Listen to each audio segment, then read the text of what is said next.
নমস্কার বন্ধুরা, আমি পারমিতা। আমার চ্যানেল পারমিতা হেভেন ব্লগে আপনাদের সকলকে স্বাগত। গতকাল ছিল বুধবার আর তারিখ ছিল 3 ডিসেম্বর। তো গতকাল পর্যন্ত আমার মেয়ের গিফট পাওয়ার পালা চলছে। এটা ওর এক আন্টি, মানে আমারই এক ফ্রেন্ড, ওর জন্যে পাঠিয়েছে নানান রকম গিফট মিলিয়ে ব্লিঙ্কিটে ও পাঠিয়েছে। আমি মানে ভীষণ সারপ্রাইজ, আর আমার মেয়ে তো ভীষণ খুশি।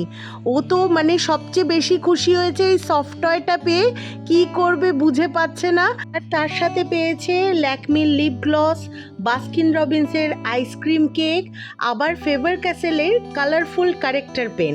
মানে ওর সব কটা পছন্দের জিনিসই ওর আন্টি ওকে পাঠিয়েছে। রাতের দিকে ওর জন্য আরও গিফট এসছে।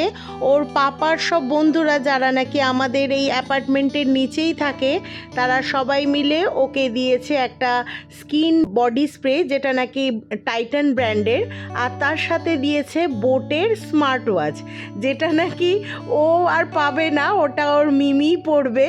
ও আর এখন এই স্মার্ট ওয়াচ দিয়ে কী করবে, ওর বয়সই বা কত। আর এই সমস্ত ওয়াচ তো মোবাইলের সাথে কানেক্ট করতে হয়, ওর কাছে তো কোনো মোবাইল নেই। তাই ও সিদ্ধান্ত নিয়েছে ওর গিফটগুলোর মধ্যে থেকে এই স্মার্ট ওয়াচটা ও আমাকে গিফট করে দেবে। ওর দাদা মানে আমার ছেলে লিও শুধু একবার বলেছে যে ওয়াচটা ওর খুব পছন্দ হয়েছে, ও নিয়ে নেবে। তাতে দেখুন ওকে আনবক্স করতে দিতেও আমার মেয়ের কতটা অস্বস্তি হচ্ছে যে ও একভাবে তাকিয়ে রয়েছে। গুড মর্নিং বন্ধুরা, আবারও আজ সকাল থেকে আমি ব্লগটি কন্টিনিউ করি। আজ বৃহস্পতিবার 4 ডিসেম্বর। আমার মেয়ে আজকে সকালে স্কুলে গিয়েছে, গতকালও গিয়েছিল। এখন এই সপ্তাহটা ওর প্রত্যেক দিনই স্কুল যেতে হবে, কারণ এই স্কুল খোলার পর ওর এই সপ্তাহের প্রত্যেক দিন অ্যাক্টিভিটি আছে। গতকাল যখন ও স্কুলে গিয়েছিল, ওর পাপা ওকে বেশ কিছু টফি কিনে দিয়েছিল, যাতে ওর ক্লাসমেট যারা রয়েছে, যারা ওর বন্ধু আছে, তাদের টফি দিতে পারে। কারণ বার্থডের দিন ও স্কুলে যেতে পারেনি, আর বার্থডের দিন স্কুলে ক্লাসমেটদের টফি দেওয়া, বিভিন্ন ছোট ছোট গিফট দেওয়া, এগুলো এখন প্রচলন হয়ে গিয়েছে। প্রত্যেক দিন আমার মেয়ে স্কুল থেকে এসে স্কুলে কি হয়েছে না হয়েছে সেটা পুঙ্খানুপুঙ্খভাবে আমাকে বলে। ইভেন ও ইউনিফর্মটা পর্যন্ত ছাড়ে না যতক্ষণ আমাকে স্কুলের সমস্ত কিছু ও না বলবে। ওর কোন বন্ধু কি করলো, ক্লাস টিচার কি বলেছে, সমস্ত কিছু মানে A to Z ওকে আমাকে বলতে হবে। গতকাল যখন ওকে সবাই উইশ করেছে সেটাও যখন বলছিল, আমি ওর মুখটা দেখলাম যে ও কতটা এক্সাইটেড। ওকে সবাই সৌজন্যা হ্যাপি বার্থডে বলে বলেছে, ক্ল্যাপ করেছে। ওর একটা বেস্ট ফ্রেন্ড ওকে একটা নতুন পেন গিফট করেছে। এগুলো যখন ও বলছিল, ওর মুখটা দেখে আমি ভাবছিলাম সত্যি শিশুসুলভ আচরণ যতদিন থাকে ততদিনই ভালো। আর কখন দুপ করে বড় হয়ে যাবে, ওর চরিত্রের মধ্যে কি পরিবর্তন এসে যাবে, একমাত্র ভগবানই জানেন। কথা বলতে বলতে অনেক কাজই হয়ে গিয়েছে। সকালে চা খাওয়ার পর্ব শেষ, ব্রেকফাস্টের পালাও শেষ। এখন হালকা ফুলকা যে বাসনগুলো চা জলখাবারে বেরিয়েছিল সেগুলোই মেজে নিচ্ছি। সকালে আজকে ব্রেকফাস্টে বানিয়েছিলাম ব্রেড বাটার টোস্ট, আর দুধ গরম করে দিয়েছিলাম সবাইকে, আর আমরা খেয়েছিলাম ব্রেড বাটার টোস্ট তার সাথে একটু রসগোল্লা দিয়ে। আমার হাজব্যান্ড একমাত্র মিষ্টিটা খায়নি, বাকি সবাই আমরা পাউরুটির সাথে মিষ্টি আর দুধ দিয়ে খেয়েছি। আমার হাজবেন্ড চলে গিয়েছে বাজারে, যদিও কোনো প্রয়োজন ছিল না বাজার করবার, কারণ সমস্ত বাজার এই আমার মেয়ের জন্মদিন পারপাসে করে এনেছে। তা সত্ত্বেও ওর একটু বলেছি আপনাদের বাজারে না ঢুকলে ওর ভালো লাগে না, তাই ও বাজারে চলে গিয়েছে আর আমি এদিকে কাজগুলো সেরে নিচ্ছি। আজ আমার রান্না বান্নার একেবারে কোনো ঝামেলা নেই বললেই চলে। যাক, সেটা আমি পরে বলছি কেন। তার আগেই দেখিয়ে দিই বাজার থেকে কি নিয়ে এসছে। বাজার থেকে এনেছে একটা ফুলকপি, কিছুটা পেঁয়াজকলি, আর একটু শসা, আর তার সাথে একটু ঝোলা গুড় বা পাতলা গুড় যেগুলো বলে, যেগুলো আমরা এই শীতকালে রুটি দিয়ে পাউরুটি দিয়ে সবাই খুব খাই। আর তার সাথে এনেছে কিছু লেবু আর ধনেপাতা। লেবুর মধ্যে দেখলাম 2 রকম লেবুই এনেছে, পাতি লেবু আর গন্ধরাজ লেবু। তো আমি সবই একটু ধুয়ে নিচ্ছি। আর সবসময় আমার হাজব্যান্ডকে আমি বলি যখনই গন্ধরাজ লেবু আনবে 2-4টে পাতা সঙ্গে নিয়ে আসবে, কারণ এই গন্ধরাজ লেবুর পাতা আমি অনেক কিছুতেই দিই।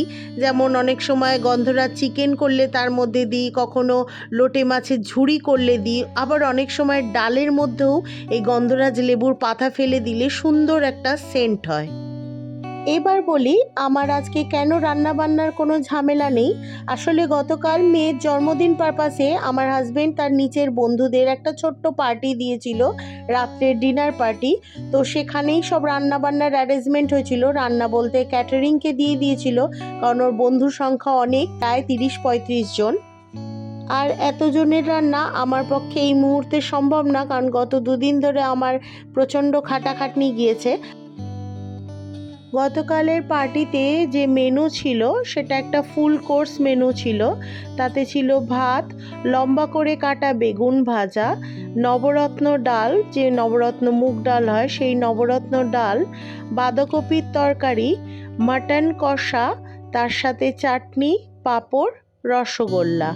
আমি জানতে পেরেছি তার কারণ সমস্ত খাবারই আমার ঘরের সবার জন্যই এসছে। আমাকে আমার হাজব্যান্ড আগের দিনই বলে দিয়েছিল যে আগামীকাল রাতে রান্না করবে না, যেহেতু নিচে আমাকে সবাইকে খাওয়াতেই হবে, ক্যাটারিং বলে দিয়েছি, তাই আমাদের ঘরের খাবার দাবারও আমি সব নিয়ে আসব। তাই আমাকে আর কিছুই করতে হয়নি। আর এতটাই বেশি পরিমাণ এনেছে যে গতকাল রাত্রে খেয়েও আমাদের বেঁচে গিয়েছে, সেটাই আজকে গরম করে আমরা খাবো।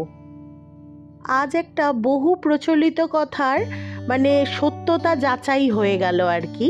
একটা কথাই আছে, নেই কাজ তো খই ভাজ। আজকে আমার যেহেতু কাজ নেই, আমি আজকে ঠিক করলাম আমার ঘরে 1 প্যাকেট খই পড়ে আছে, সেটাকে একটু ঘি শুকনো লঙ্কা দিয়ে ভেজে রাখবো। কারণ খইয়ের টেস্টটা খুব ব্ল্যাঙ্ক হয়, খইটার কোনো টেস্ট হয় না। দেখবেন আমি যতবার খেয়েছি একটা নেতানো নেতানো ব্যাপার, আমার খই খুব একটা খেতে ভালো লাগে না। কিন্তু আমার কাকি শাশুড়ি এটা আমাকে শিখিয়েছে, বলেছে খইটা যদি এরকম ঘি আর শুকনো লঙ্কা দিয়ে ভেজে নেওয়া যায়, খইটা একটা কুরকুরে টেস্ট হয়, যেটা নাকি খেতে সত্যিই খুব ভালো লাগে। আর সামান্য একটু নুন তো একটু দিতেই হয়। তো আজকে আমি তাই করেছি, আর সত্যিই খুব খেতে ভালো হয়েছিল। আর এটা যখন ভাজছিলাম তখন আমার মাথার মধ্যে হঠাৎ করে এই কথাটাই এসছিল, নেই কাজ তো খই ভাজ। আমি আজকে সত্যিই তাই করছিলাম। কথাটা কতটা সত্যি বলুন তো। খই ভাজা হয়ে গিয়েছে, এবার আমি যে খাবারগুলো সেগুলো ফ্রিজ থেকে বের করে একটু গরম করে নেব। আর এই ডালটা গরম করার পর তাতে একটুখানি আমি ধনেপাতা কুচি দিয়ে দিয়েছি, যাতে একটা সুন্দর সেন্ট আসে। আর তারপরে বাঁধাকপিটাও গরম করে নেব, কারণ সবই দেখছি একদম জমে বরফ হয়ে রয়েছে। আর বাঁধাকপিতেও খানিকটা ধনেপাতা কুচি দিয়েছি। বলে না, একটা নিজস্ব টাচ না দিলে না ভালো লাগে না। জানি খেতে খুবই ভালো হয়েছে, কিন্তু তাও আমি একটুখানি ধনেপাতা বাঁধাকপিতেও দিলাম আর ডালেও দিয়েছি। আর নামানোর আগে 1 চামচ ঘি দিয়ে বাঁধাকপিটা আরেকটু নাড়িয়ে চাড়িয়ে নামিয়ে নিয়েছি। ভালো লাগে একটু ঘি, একটু ধনেপাতা এসবের গন্ধ পেলে। আর মাংসটা সবার শেষে গরম করব, আর ভাতটা ঠিক খাওয়ার আগে মাইক্রোওভেনে গরম করে নেব। আমার আজকে এই ব্লগটি ভালো লাগলে অবশ্যই একটা লাইক কমেন্ট করে দেবেন, আর যদি চান তাহলে একটা সাবস্ক্রাইবও করে দিতে পারেন। ভালো থাকবেন, পরিবারের সকলকে ভালো রাখবেন। টাটা।